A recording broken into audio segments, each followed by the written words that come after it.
as you're going forward, what does this next 5, 10 years look like for you, Richard?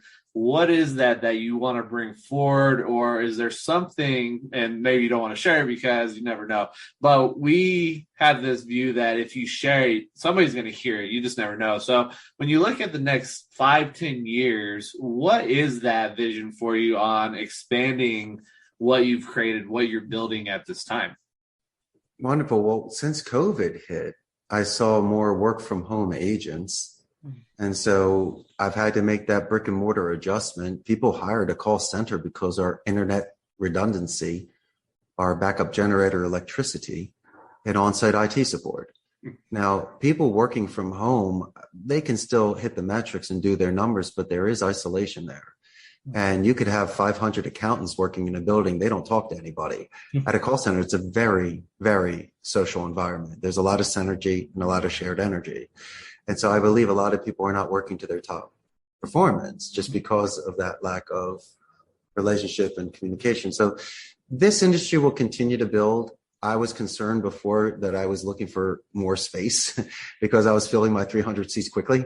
And now that people are work from home, I can have my core call center here for PCI compliance onboarding and just any sort of, if they're having trouble at home, to be on a turnkey station.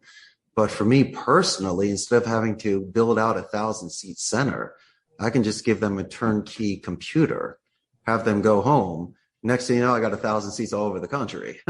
So it's helped me. I on a personal note, I just miss walking the roads and I miss seeing everybody at one time. But on the flip side, I can have a Zoom call with somebody, and like yourself, I get to see all the cool stuff in the background.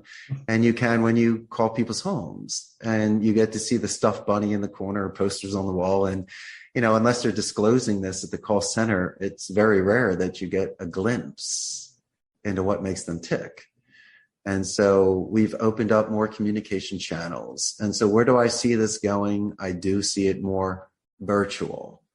And I do see people learning, or I guess reducing their social skills because of the lack of practice and contact. And so if people are capable of keeping these sort of skills and realizing how important it is to communicate with people face to face, or to do follow-ups, or to keep your word, custom make an email, then you'll do very well. It's just when you get lazy, don't expect very good results.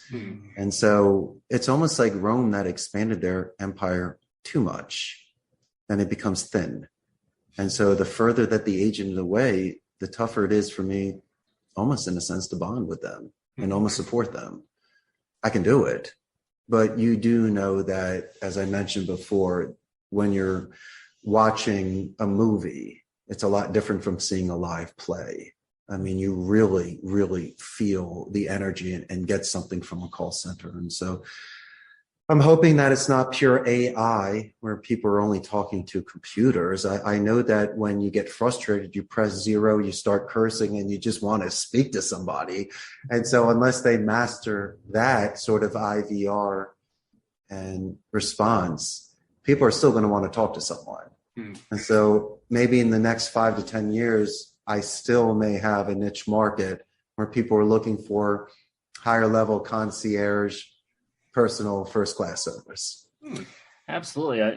I almost feel like that it just enhances what you have that much more, because the ones that are plugged in, the ones that are there, right, they're going to develop a skill set that is, like you said, at that point now it's going to be maybe rare. It's going to be sought after so much more because they're immersed in it, and because they're well versed in it, and because we know that we're not cutting corners.